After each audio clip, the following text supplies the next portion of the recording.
With posts like these, it could be a game. Spot the red flag. This story made me so furious. I am afraid to explode. So hi babes, how are you doing? My name is Moran. Welcome to my series Getting Personal, where I gather different stories from Reddit, and today the theme is clueless. Very self-explanatory. People are doing some wildly dumb or just terrible stuff while being clueless. And without further ado, let's just dive in. Am I the asshole for backing out of my best friend's bachelorette trip because my boyfriend needed me? I apologize for any errors, kinda writing this post in a desperate state, so I'm sorry. 6 months ago, my 24 female best friend, Tess, 26 female, asked me to be her maid of honor for her wedding. We have been friends for years now and I love her a lot. She has always been there for me and we've been through a lot together. The one thing Tess was the most excited for was her bachelorette. She has been talking about it even before she got engaged, which is why I feel so guilty. I also helped her plan our Vegas trip and we were supposed to leave this week. But a few days ago, Jason got laid off work.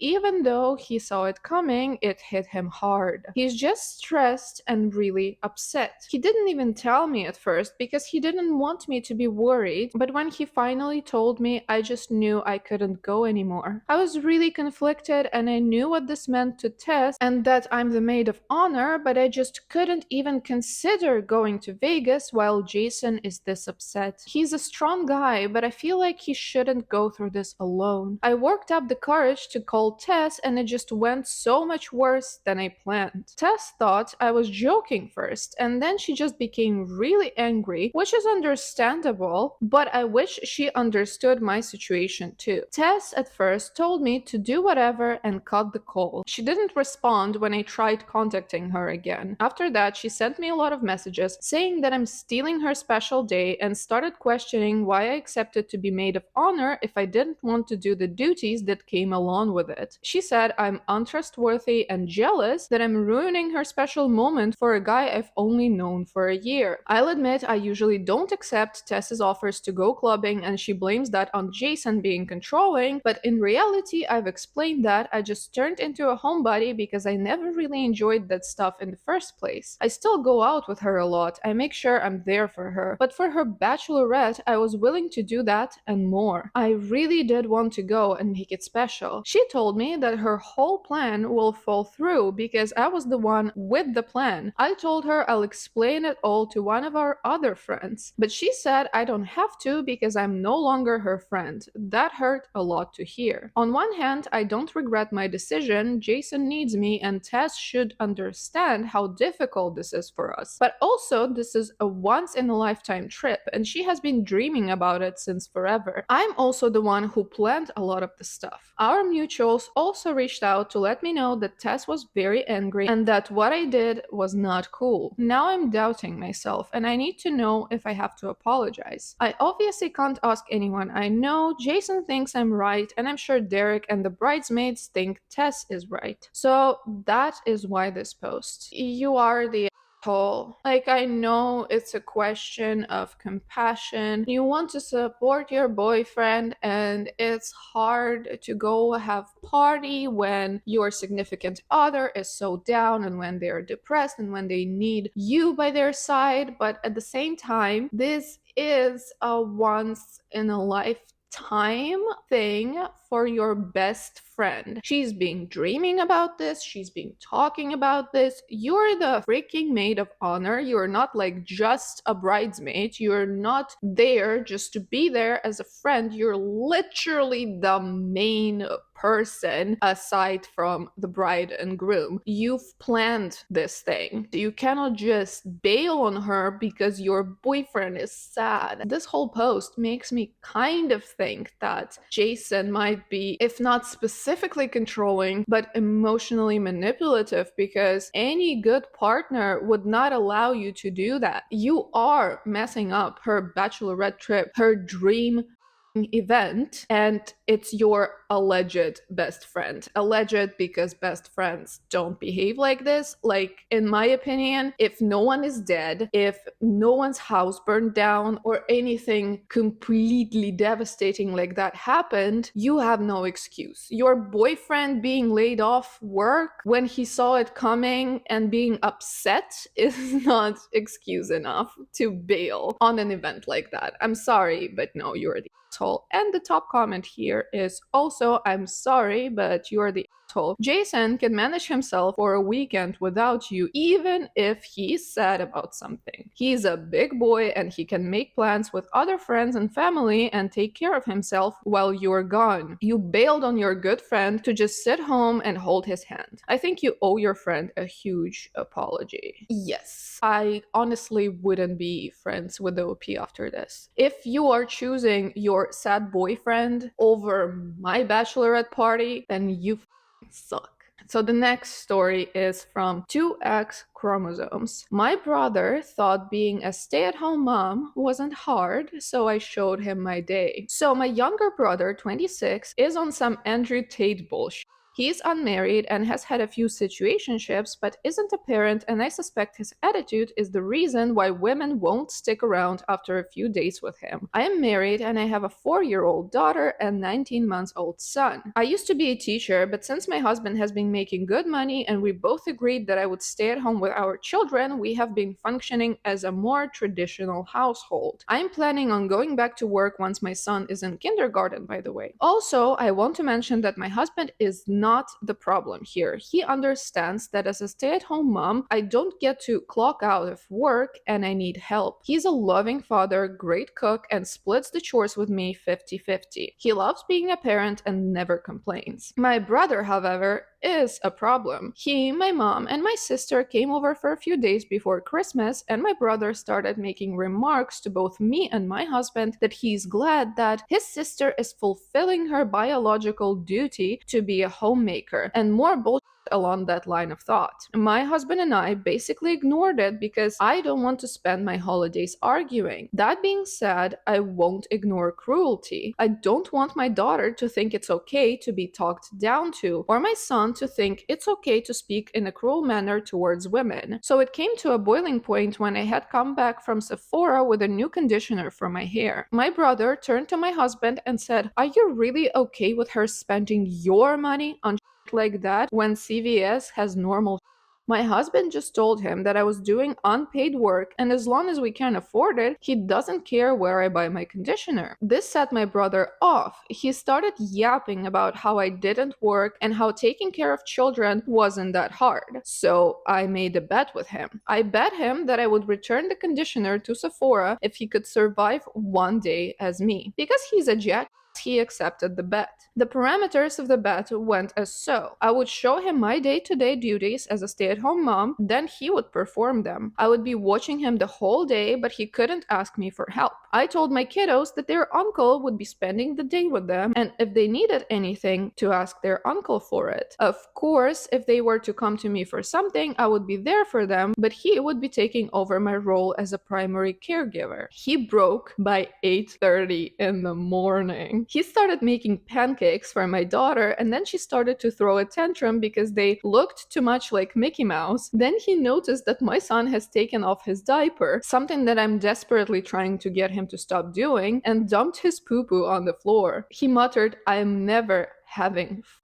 kids," then stormed back upstairs to sleep until noon. While he didn't acknowledge the bet, he didn't say another word to me about how being a stay-at-home mom was easy, so I will take that win. Inserting an edit to answer some questions and make some assertions. For those of you saying that my job isn't hard, no, my job isn't the hardest job ever, but it is time-consuming, a lot of manual labor, constant communication, and best of all, it doesn't end. I don't get to clock out, no parent does. My husband described what I do as having a demanding job with 2 micromanagers who give me conflicting assignments and sometimes their pants and scream. Maybe I'm just describing work in general. I had one comment assert that my job isn't hard because stay-at-home moms don't account for most job-related deaths. That may be in part because some don't view what I do as a job, but furthermore, if people are dying on your work site, change jobs. Jobs, contrary to popular belief, shouldn't literally send you to an early grave. It is impressive, and before I rant, I want to read the top comment. Wow, he barely even started before giving up, and that was actually my first thought, because 8:30 in the morning, oh my dude, you are weak as.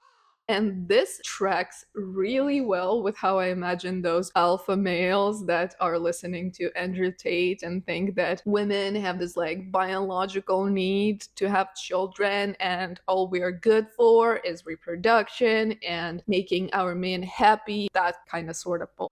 I am really happy that she put him in his place, and maybe this will make him reconsider all the stupid he's saying about women, or at least he will hopefully stop saying it to her. So yeah, dude is clueless, as actually many dudes are. I don't know what is worse, working in the office or being a stay-at-home mom, because both of those are a nightmare, but a stay-at-home mom is a nightmare around the clock. You have to have a life, but also keep other people alive, the people that cannot take care of themselves, and they're demanding and they make a lot of mess. And also, terrifyingly, you have a job of shaping their minds so they don't grow up to be cats like this dude in this story, and that's really hard. So yeah, stay-at-home moms should be appreciated more. And let's move to the next story. Am I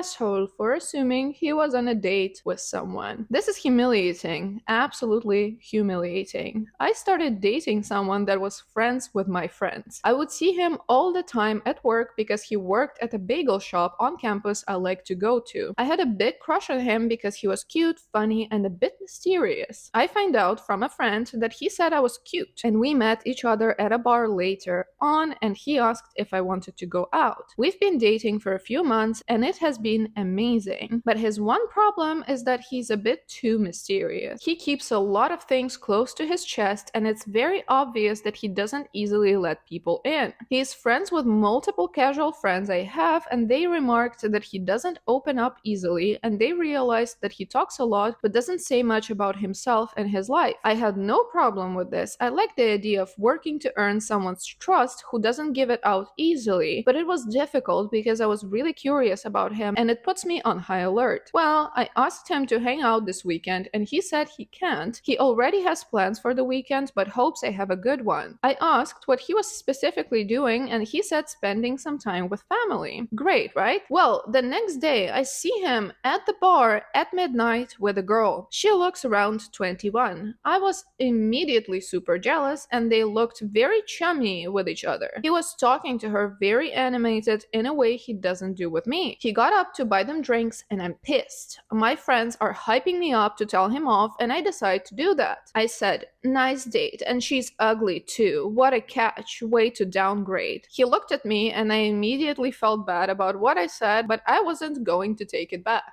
Then he said the craziest thing. I'm sorry, I hate even writing it. He said, that's my kid sister. Which, OMG, WTF, I died. I genuinely did. I apologized and said he had to understand it was a suspicious picture, especially when he didn't tell me directly what he was doing this weekend. He was upset. He was like, what the is wrong with you? You called my own sister ugly. Thankfully, she didn't hear that. They talked and he left afterwards without even looking at me. He hasn't messaged me all weekend. Is this my fault or is it understandable considering the circumstances? Am I the asshole? Girl, what do you mean he didn't tell you directly what he was doing? He literally told you he's spending time with family, and then he went to spend time with his little sister. What do you mean? He didn't lie. He didn't even lie by omission because he told you straight up, I am hanging out with family. What is not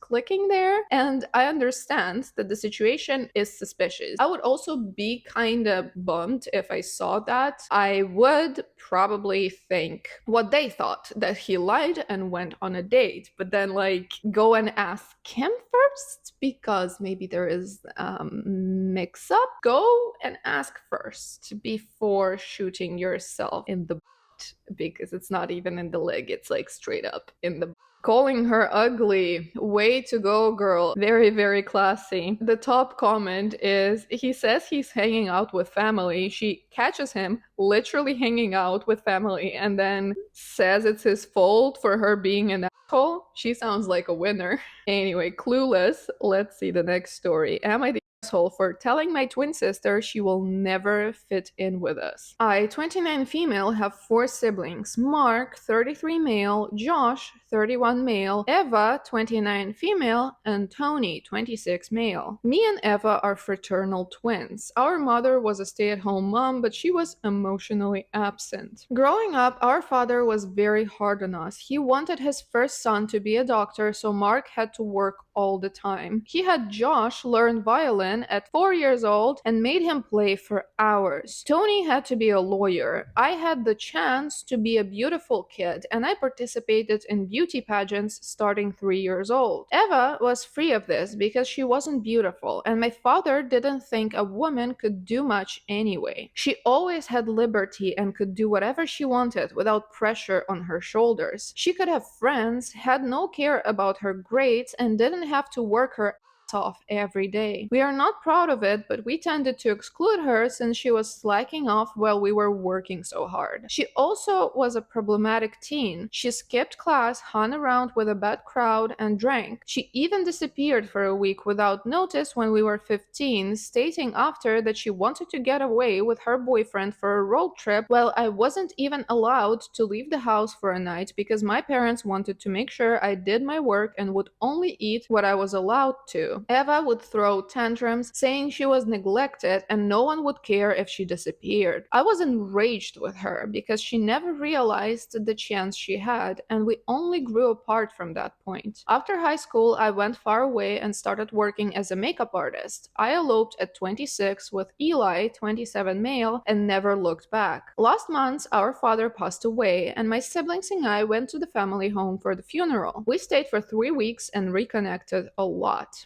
Mark had a breakdown at 23 from all the pressure and barely recovered. He is now happier, got a job as a tech in a lab, is married, and has 2 little kids. Josh stopped violin and is a drummer and piano teacher, and Tony is a public defender. Eva chose to be a social worker. It was a bit weird with Eva since we hadn't seen each other for years and gave up contact too. She once again tried to dismiss what we went through, saying that she was as abused as us, even though that is nowhere near true. One evening, she completely flipped on us, calling us assholes and saying that we were like our father and excluded her. She kept going about how our parents never took an interest in her, neither did we, and that she went through hell thinking she was worthless. Mark started to cry, so I took Eva out and lashed out at her, saying she was the for being jealous of our misery and that she will never fit in with us because she never got abused, and it was insane of her to claim that she had. She left that night and didn't apologize to any of us. When I went home, I cried a lot and told everything to my husband, expecting him to support me, but he said I should be the one to call and apologize to my sister. So am I the not only you, but your siblings as well. And I mean, your parents are horrendous, but that was like the baseline. But the fact that you all are also participating and putting her down, devaluing her feelings, dismissing her because she suffered not like you is crazy to me. The lack of empathy and the cluelessness of this situation is crazy to me. I understand at some point, like the OP's view that Eva wasn't under so much pressure, so she could do whatever she wanted, but the OP seems absolutely detached from the reality, which is Eva grew up in a family where the three boys were like the hope of their parents, and her twin sister was like the pretty one. So she also was kind of treasured for her beauty. So she was the one and only child who was always dismissed and completely ignored because she was deemed worthless. Like, not smart because she's a woman, and women, in their father's opinion, cannot do much. And she also wasn't beautiful as compared to her forking twin. So she literally was raised in a family that, from the sounds of it, didn't care if she disappeared or died or whatever.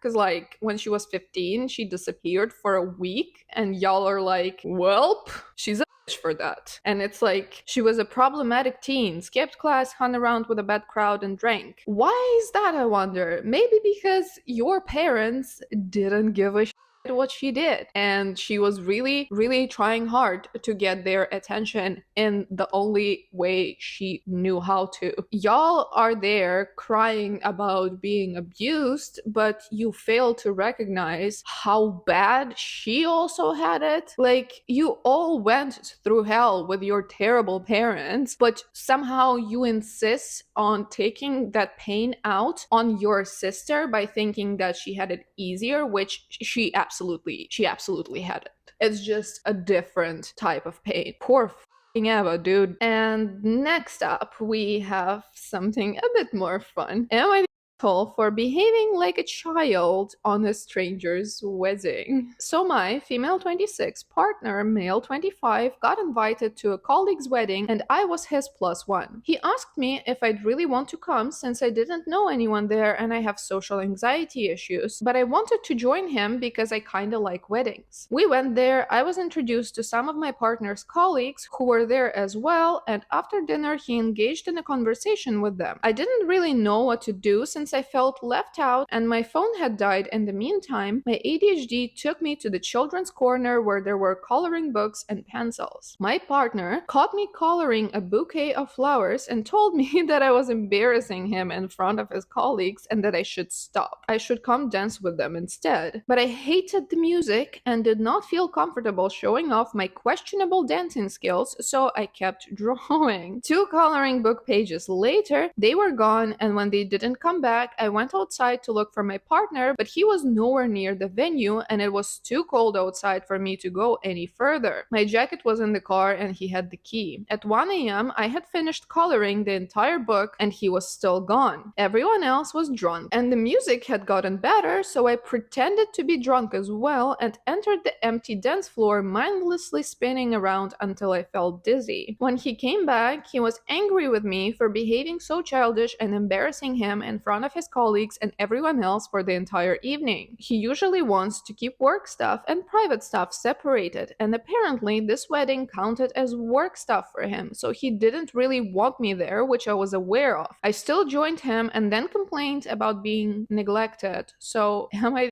asshole? Girl, how do you type out, he didn't want me there, but I joined him anyway, and then complained about being neglected and follow it up with, so am I the asshole? Yes, you are the fucking asshole. What in the manic pixie dream girl bullshit is this? I love this story specifically because I also have social anxiety issues and I do behave like a face sometimes in social situations, but it would never cross my mind to like wonder if I am the asshole in the situation. Yes, it's asshole behavior when you go somewhere where you're supposed to socialize, but instead you just play on your phone like you don't give a you go coloring books when all the other adults are doing their work stuff and socializing and whatnot, and then you pretend to be drunk and enter the empty dance floor mindlessly spinning around until you feel dizzy. And the top comment here says, oh god, the cringing, let this be a low stakes fake. This is kind of an edgelord behavior I would expect from like a 15-year-old. This is something I might have done when I was between like 14 to 18, but you gotta know better by this point, girl. You are 26.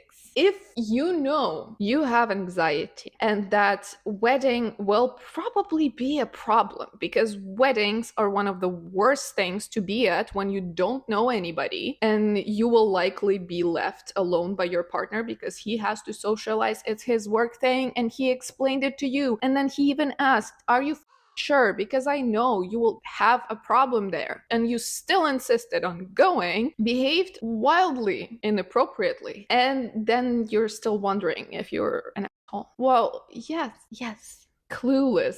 So clueless that you just read the story and you want to go, oh honey. So the next story we have is from relationship advice. My girlfriend, 24 female, broke up with me, 22 male, with no closure, and sent her known to be toxic friend, 26 female, to be her spokesperson regarding the situation. Am I wrong for insisting on proper closure? She kept telling me no and told me to respect her boundaries, but what about mine? And that was just the title. So me and this girl I've been dating for months have come to the conclusion to end the relationship due to different boundaries and beliefs. Note, she has an avoidant attachment style. She also runs a public Instagram fitness account like an influencer. I'm the more cautious type. My boundaries are more enclosed and more exclusive, that I don't usually give people the benefit of the doubt unless it was necessary. My ex, on the other hand, was very friendly and extrovert that likes to make friends, and I knew she had good intentions up until something she said threw me off. She told me while she and her ex were having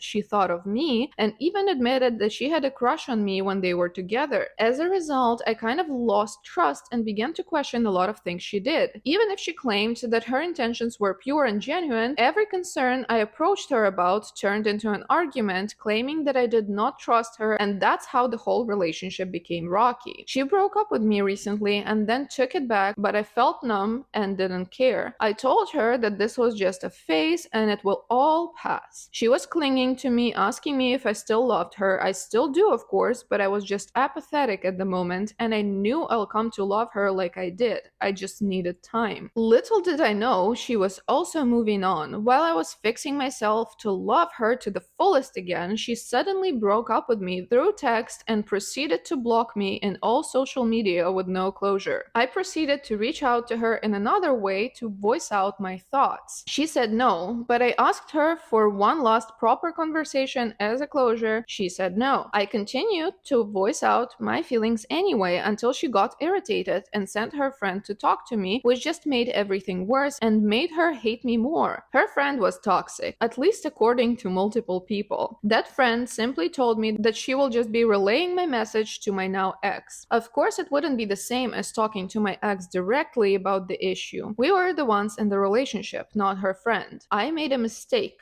I ended up outing her other close friends in their trio group that she was gangbanged by someone I know. My intention was just about her safety, that she should know who she's hanging out with. My ex had so much pride about having such good friends, but hypocritically would constantly gossip about other people. Fast forward, she finally reached out once again, cursing me out, telling me that I went to lengths to disrespect her friends. The friend she sent to talk to me insulted me and I got triggered. The other friend I outed out to her, I was just stating mere facts. Perhaps I just wanted to prove a point and potentially to make her understand that not everyone is who she thinks they are, in an attempt to make her understand my point of view. She also said that I did not respect her boundaries not to talk and not respecting her no. But she can't respect my right to a closure? I thought this was such a selfish thing to say. I already respected her decision to end the relationship. My intention was just to make her understand my feelings as well as venting what I felt fault at the moment. Don't I deserve proper closure? I know I shouldn't have forced it, if anything, but aren't my feelings just as valid as hers? She even threatened to file a restraining order. I didn't even threaten her with anything except vent out the fact that I was feeling suicidal, which was true, but I also stated that I'll get over it. I also never planned on going to her house. I really just wanted a conversation, and I believe bringing her whole toxic friend into it just spiraled it into chaos.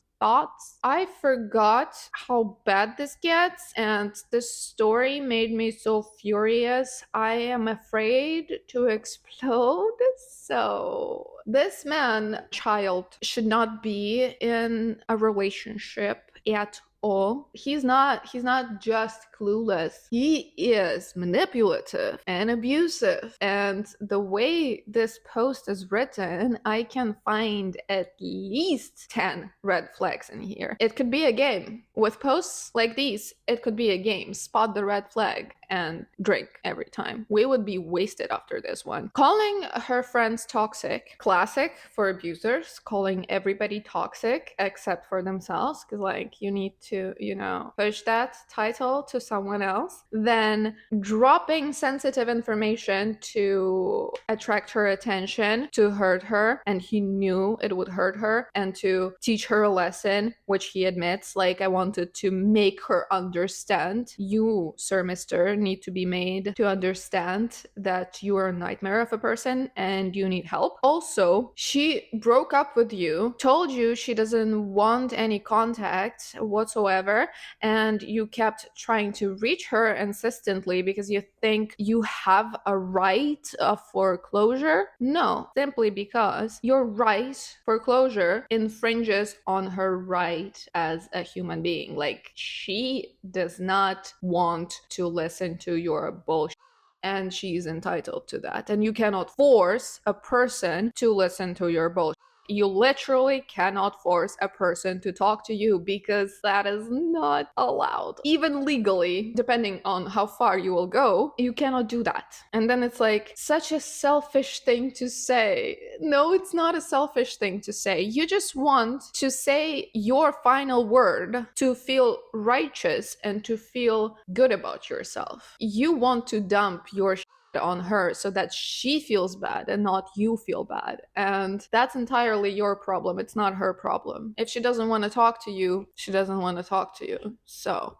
this let's see the next story, which is, am I asshole for telling a room of people they weren't raised right? This might be the meanest thing I have ever done. I am a 19-year-old college student. I was born in the USA, but I'm ethnically Eastern European. 2 days ago, I was tasked with presenting a slideshow about a social issue in the USA. I chose antisocial behavior among young Americans as my topic. I made my entire slideshow about how every mental problem young Americans encounter is completely avoidable and usually due to poor parenting, lazy teachers, overuse of prescription drugs and weed, poor diet, little to no exercise, an obsession with personal autonomy, and a preference toward empathy over logical reasoning. But the crux of my presentation was that American parents don't raise their kids correctly, and the result is a very socially inept society. As I was nearing the end of my presentation, which, mind you, was presented to an auditorium of about 120 people, I began hearing chatter amongst the students. So a bunch of people's faces go sour, girl's mouth opening with shock. One girl said, "Excuse me?" in a really high-pitched, whiny voice, and the whole time I was completely straight-faced and looking each and every one of these people in the eye for a few seconds. After I finished, the girl who said, "Excuse me," blurted out the words, "You are a terrible person." I pointed at her and replied in a much calmer voice, "You weren't raised right." More outraged chatter came from the whole class. I walked back up to the mic and said, "That goes for the rest of you as well." I walked back to my seat and just shook my head as people kept complaining. Nobody actually did anything, but one girl tried to have a stare down with me. I stared back at her and gritted my teeth as I shook my head. Things died down and the class continued as normal. Am I here? Like I stated before, this may have been the rudest thing I have ever done in my entire life, and I feel a slight bit of remorse. You are a hoot. You're a hoot. And an asshole too. Like, what the it's hilarious. I don't even know where to start with this one, but like I find it super funny that this person made a presentation about how everyone was not raised right, but I'm also Eastern European and I know the culture and the type of raised right that she's talking about, and it's completely awful. I will talk about it later. But like in that raised right framework, what she did is a sign of terrible upbringing, because you don't walk up to 100+ people and lecture them about being raised wrong, being weak, and whatever, overusing prescription drugs. Jesus Christ, this is ridiculous. It's just precious. You know, the hypocrisy of it. Like, I'ma tell you, you weren't raised right by simultaneously demonstrating that I was raised in a terrible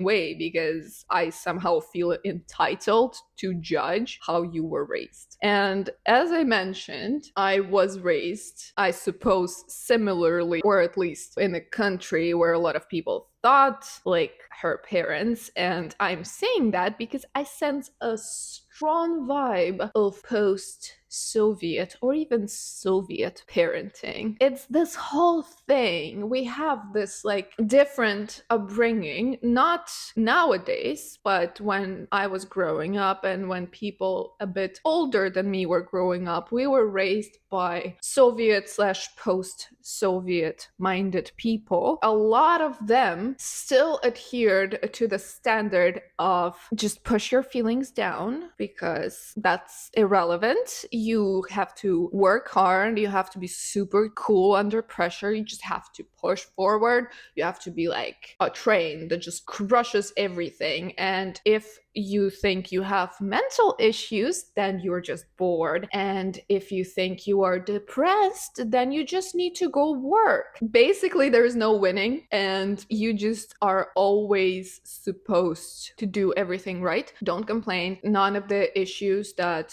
are considered serious matter. Like, you can't have mental illness because that's ridiculous. You can't say that something is too hard because nothing is too hard. You're just not trying hard enough. Yeah, basically everything comes down to stop being a whiny and go work.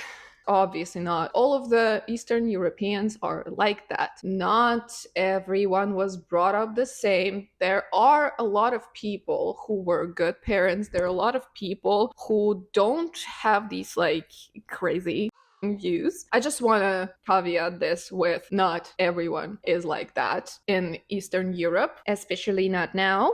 But yeah, this is hilarious. And she's like, I didn't do anything wrong. I just told y'all you are raised terribly. Your country has just generally terrible upbringing. There's something wrong with you and all of your parents. Why are they mad at me? Clueless. Let's move on to the next story, which is actually the last. Am I the face for leaving a bad review on a tattoo shop because I didn't have enough cash? I, 27 female, have been eyeballing this tattoo shop in my local mall for quite some time now. I was on the fence about getting a tattoo from there because it already had a ton of bad reviews directed at the customer service. I had managed to save up enough money for a small tattoo and decided to give the place a chance since I thought it would be cool to get tattooed in the mall and I figured the place could use some love. However, the moment I walked in, the shop owner seemed instantly annoyed with my presence. When I finally got a chance to talk to a tattoo artist about what I wanted, a small simple owl head, she wanted $250 for it. I explained to her that I only had $150 on hand, especially since they irritatingly only took cash, so I couldn't just spend money I didn't immediately have. I was hoping she would try to simplify the design more so that I could afford it, but she instead told me to come back when I had more money. I went went from being excited to get tattooed in the mall to feeling disappointed, so I left a negative review, calling the artist out by name and heavily criticizing her for putting zero effort into her job. When I initially left the review, I felt satisfied and justified. However, now I feel as if I overreacted a little and I'm starting to feel guilty, especially now that I have effectively removed getting a mole tattoo from my tattoo bucket list in a way that I didn't want. I have spent over $300 on small, simple tattoos at conventions in the past, which Dad has criticized me for, but those were talented artists who traveled to be there. This was a hole-in-the-wall shop that for some reason thought they were too good to work with me. Am I the face?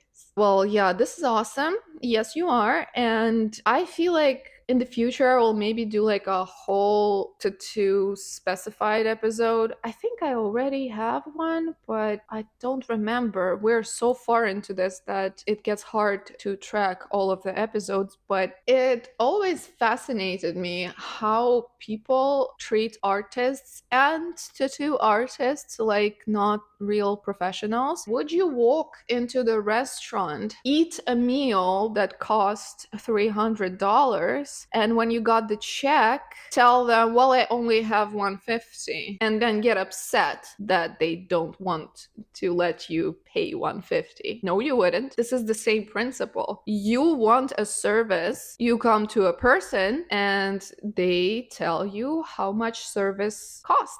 That's it. She's not obligated to cheapen her work and devalue her time and sacrifice her earnings because you feel entitled to it and you only have $150. Go get more money. Like, what fuck is your problem? And to go and leave a bad review, real Karen move. You know, you're also kind of being a because you're like, well, I've gotten more expensive tattoos in the past, but from like good artists, and she's shit, so I don't want to pay that much. If she's shit, in your opinion, maybe don't get a tattoo from her. If you don't value a person, and I'm not even talking about their art, if you're just not valuing them professionally and their time and their effort, then it's not the person for you. That's all. So I think this girl would be real surprised if she came across